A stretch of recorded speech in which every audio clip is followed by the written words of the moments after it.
जय माता रानी दोस्तों, आप सभी को चैत्र नवरात्र की अनंत अनंत शुभकामनाएं। माँ भगवती की कृपा सभी पर बनी रहे। तो कमेंट बॉक्स में माता रानी के नाम का जयकारा जरूर लगा दीजिए फ्रेंड्स। आज की वीडियो में हम चैत्र नवरात्र की संपूर्ण पूजा विधि के बारे में जानेंगे, यानी कि किस प्रकार से स्थापना की जाती है, कैसे पूजा की जाती है। तो देखिए, नवरात्र के पहले दिन आप नहा धो करके स्नान करके शुद्ध हो जाएं।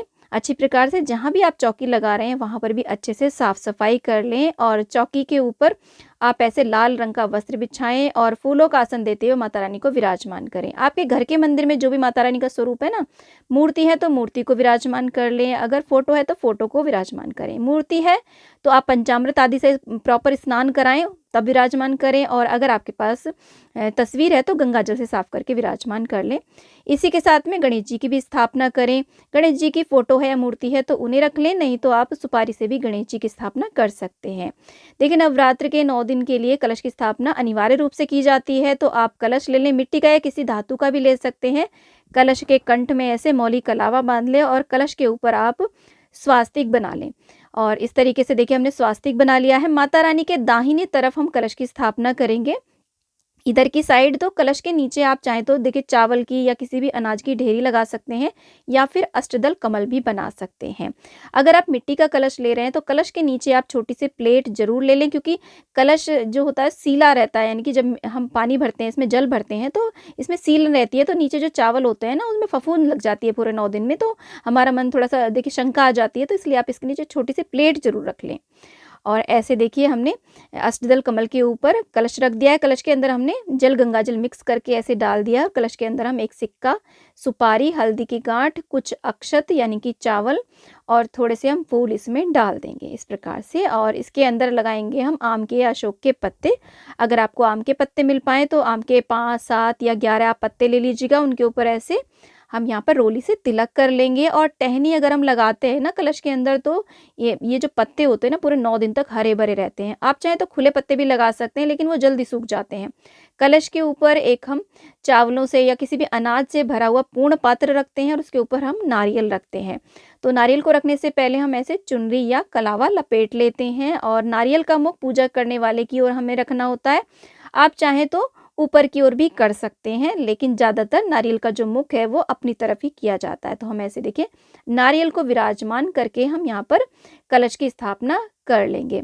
इसी के साथ में देखिए, नवरात्र में ज्वारे उगाए जाते हैं, यानी कि खेतरी रोपी जाती है। तो कोई भी मिट्टी का कुंडा आप ले आइएगा और उसके अंदर आप चाहें तो देखिए रेत भी डाल सकते हैं, या फिर आप ऐसे मिट्टी भी ले सकते हैं और उसके ऊपर हम ऐसे जौ बो देंगे।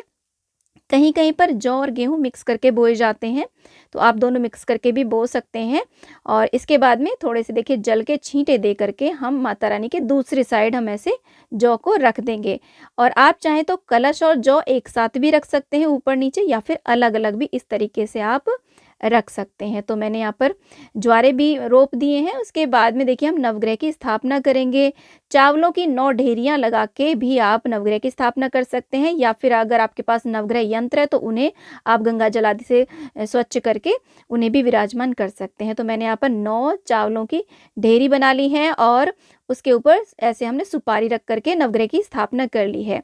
और अगर आप देखिए अखंड जोत जला रहे हैं तो एक बड़ी हमें जोत तैयार करनी होती है, और ये जो जोत है आप देसी घी से या तिल के तेल से जला सकते हैं। जिससे भी हम जलाना स्टार्ट करते हैं ना, पूरे 9 दिन तक वही जोत जलाई जाती है। और फिर हम देखिए एक प्लेट लेंगे और उस प्लेट के ऊपर ऐसे चाहे तो आप स्वास्तिक बना सकते हैं या फिर अष्टदल कमल बना सकते हैं। और ये जो बाती ली जाती है ना, ये बाती सवा हाथ की ली जाती है। कच्चे सूती कलावे से भी आप बना सकते हैं या फिर कच्चे सूत से भी बना सकते हैं। मार्केट में भी बनी बनाई ये बातियाँ आती हैं। और ऐसे हम देखिए माँ भगवती का ध्यान करते हुए, गणेश जी का ध्यान करते हुए अखंड ज्योत को प्रज्वलित कर लेंगे। इसके बाद में हाथ में थोड़े से अक्षत पुष्प दक्षिणा ले करके आप माता रानी से प्रार्थना करें कि हे माता रानी, हम 9 दिन के लिए आपकी स्थापना पूजा कर रहे हैं, आपके व्रत कर रहे हैं। हमारे ये व्रत सफल हो और हमारे परिवार से इस दौरान में किसी प्रकार की कोई भूल चूक हो जाए तो हमें क्षमा कर दीजिएगा। इस प्रकार से अपने व्रत पूजन का संकल्प लेने के बाद में फूल को माता रानी के पास में छोड़ देंगे। जल का छींटा दे करके सभी को स्नान का भाव हम करा देंगे, और इसके बाद में थोड़ा सा जल हम ज्वारे के अंदर भी रोप देंगे। इसके बाद देखिए हम गणेश जी को तिलक करेंगे रोली से। गणेश जी को हम ऐसे अक्षत यानी कि चावल समर्पित कर देंगे। और अगर आपके पास दूर्वा है तो दूर्वा भी आप गणेश जी को जरूर चढ़ाएं।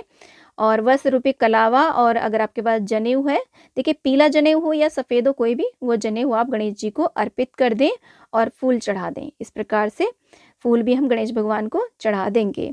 और इसके बाद देखिए कलश को भी हम तिलक कर देंगे, और यहाँ पर और जो नवग्रह हमने बनाए हैं उनको भी हम तिलक कर देंगे। और ध्यान रहे देखिए नवग्रह को हमें मतलब हिलाना नहीं होता है, तो आप चाहें तो ऊपर से तिलक सूखी रोली भी चढ़ा सकते हैं या चंदन चढ़ा सकते हैं। ज़्यादा हमें इन्हें हिलाना नहीं होता है। जो अखंड ज्योत हमने जलाई है, अखंड ज्योत का भी हम ऐसे तिलक कर देंगे। और इसी के साथ में माता रानी का जो वाहन सिंह है, उनको भी हम ऐसे तिलक कर देंगे। और इसी के साथ में जो हमने ज्वारे यानी कि खेतरी उगाई है, खेतरी पर भी हम ऐसे तिलक कर देंगे। सभी को हम ऐसे अक्षत चढ़ा देंगे। जैसे तिलक करने के बाद में हम अक्षत लगाते हैं ना चावल, वो चढ़ा देंगे। इसके बाद में माता रानी को हम चुनरी उड़ा देंगे। लाल रंग की चुनरी माँ को बहुत ज़्यादा प्रिय है, चुनरी हमने उड़ा दी है। इसके बाद में देखिए जो हमने नवग्रह की स्थापना करी है ना, उनको भी हम ऐसे वस्त्र रूपी कलावा समर्पित कर देंगे। तो ये नवग्रह को हम पहले दिन ही समर्पित कर देंगे, रोज रोज नहीं करेंगे। तो ऐसे हमने सभी को वस्त्र रूपी कलावा समर्पित कर दिया। इसके बाद में हम फूल चढ़ाएंगे। देखिए गणेश भगवान को माँ भगवती यानी कि दुर्गा माता को गुड़हल का फूल बहुत ज़्यादा प्रिय है, लाल रंग के फूल बहुत ज़्यादा प्रिय है। अगर आपको मिल पाए तो उन्हें जरूर चढ़ाएं, नहीं तो जो भी फूल मिल जाते हैं वो आप समर्पित कर सकते हैं। तो वरुण कलश देव को सभी को हमने फूल चढ़ा दिए, और हमने एक अलग से दिया जला लिया है, और ऐसे सभी को हमने धूप दीप दिखा दिया है। इसके बाद में हम भोग लगाएंगे। देखिए भोग में आप कोई भी आप मेवा मिठाई ले सकते हैं। वैसे माता रानी को पूरे 9 दिन में अलग अलग प्रकार के 9 भोग लगाए जाते हैं, वो भी आप लगा सकते हैं। मुख्य रूप से लौंग बताशे का भोग माता रानी को जरूर लगाया जाता है आज के दिन। कोई भी ऋतुफल हो, ऋतुफल का भोग भी आप यहाँ पे लगा सकते हैं। तो हमने यहाँ पे ऋतुफल का भोग लगा दिया है और मिठाई का भोग लगा दिया है। पंचमेवा का भोग भी आप लगा सकते हैं। नवरात्र के पूरे 9 दिन में एक दिन हमें माता रानी को श्रृंगार की सामग्री जरूर भेंट करनी होती है। आप प्रथम दिन भी कर सकते हैं, या कोई भी नवरात्र हो, सप्तमी, अष्टमी या नवमी के दिन भी आप माता रानी को श्रृंगार की सामग्री चढ़ा सकते हैं। और देखिए ऐसे आप बताशे का और लौंग का भोग भी माँ को समर्पित कर सकते हैं। इसके बाद में हम एक उपले को सुलगा लेते हैं। छोटा सा हवन अग्यारी जरूर की जाती है, दिन में एक बार। तो ये हमें पूरे 9 दिन तक जरूर करना होता है। आप चाहें तो दोनों समय भी ये अग्यारी कर सकते हैं। तो घी की आहुतियाँ दे करके, कपूर डाल करके ऐसे हम अग्नि को प्रज्वलित कर लेंगे। इसके बाद में लौंग के जोड़े चढ़ाए जाते हैं घी में लगा करके, और इसके बाद में देखिए हम बताशा भी घी में लगा करके ऐसे लौंग बताशे का भोग हम अग्नि में समर्पित कर देते हैं। अग्नि में हम हवन सामग्री से भी 5, 7, 11, 21, 51 जितनी चाहे उतनी आप आहुतियाँ दे दीजिएगा। माता रानी का जो भी मंत्र आपको आता हो वो बोलते हुए। इसी के साथ में माता रानी को देखिए पान का भोग आप जरूर लगाएं। डेली भी लगा सकते हैं, या फिर नवरात्र में जो भी मुख्य मुख्य तिथि होती है तब लगा सकते हैं। पान के ऊपर आप लौंग, इलायची, बताशा रख करके माँ को भेंट करें। आप चाहें तो अग्नि में भी ये पान चढ़ा सकते हैं। और माँ को देखिए नवरात्र के पहले दिन अपनी सामर्थ्य के अनुसार कुछ ना कुछ दक्षिणा जरूर समर्पित करें। इसी के साथ में देखिए माता रानी को जल का भोग आप अवश्य लगाएं। ये जल का लोटा हमें माता रानी के पास में भर के ही रखना है, डेली से बदलना होता है। और इसके बाद में हम मैया की आरती करेंगे। अम्बे तू है जगदम्बे काली, जय दुर्गे खप्पर वाली, तेरे ही गुण गाए भारती हो मैया, हम सब उतारे तेरी आरती। ऐसे जो भी आपको माता रानी की आरती आती हो वो आरती गाएं। आरती करने के बाद में आप इस प्रकार से हाथ में जल लेकर के आचमनी अवश्य करा दें। इसके बाद मैया रानी से हम प्रार्थना करेंगे अपने घर परिवार के लिए, घर में सुख समृद्धि और सभी की रक्षा के लिए, और पूजा में रही कमियों के लिए हमें बारंबार क्षमा याचना जरूर करनी है। देखिए इस प्रकार से पूजा करने के बाद में आप चाहें तो यहाँ पर बैठ करके श्री दुर्गा सप्तशती का पाठ कर सकते हैं। आप चाहें तो नव दुर्गा के जो माता रानी के 9 स्वरूप हैं जिनकी अलग अलग कथाएं होती हैं, उन्हें भी आप यहाँ पर बैठ करके सुन सकते हैं या पढ़ सकते हैं। या फिर नवरात्र व्रत कथा जो होती है वो भी आप यहाँ पे बैठ के सुन सकते हैं। इन सभी का वीडियोस आपको हमारे चैनल पे मिल जाएगा। आप सारी कथाएं हमारे यहाँ से सुन सकते हैं। पूजा करने के बाद में जो कथा सुनते समय हम जल का लोटा भर के रखेंगे, उसे सूर्य को अर्घ्य दे देंगे। जो भी आपने यहाँ पर भगवान जी को भोग लगाया है उसे आप प्रसाद के रूप में सभी में बांट दीजिएगा। तो इस तरीके से नवरात्र के पहले दिन स्थापना की जाती है। सुबह के समय, शाम के समय में भी हमें यहाँ पे पूजा करनी होती है, भोग आरती करनी होती है। सुबह को थोड़ा बड़ा पूजन होता है, शाम को धूप दीप आरती करते हैं। जो भी फलाहारी भोजन हमने बनाया होता है वो माँ को अर्पित करने के बाद में जो भी व्रती है वो उस भोजन को ग्रहण करता है। तो फ्रेंड्स, चैत्र नवरात्र के प्रथम दिन की ये पूजा स्थापना का वीडियो आपको कैसा लगा मुझे कमेंट बॉक्स में ज़रूर बताइएगा। वीडियो थोड़ा सा भी पसंद आया हो, यूज़फुल लगा हो तो प्लीज़ मेरे वीडियो को लाइक, चैनल को जरूर सब्सक्राइब करिएगा, और कमेंट बॉक्स में जय माता दी अवश्य लिखिएगा। फ्रेंड्स, माँ भगवती की कृपा आप सभी पर बनी रहे। जय माता दी।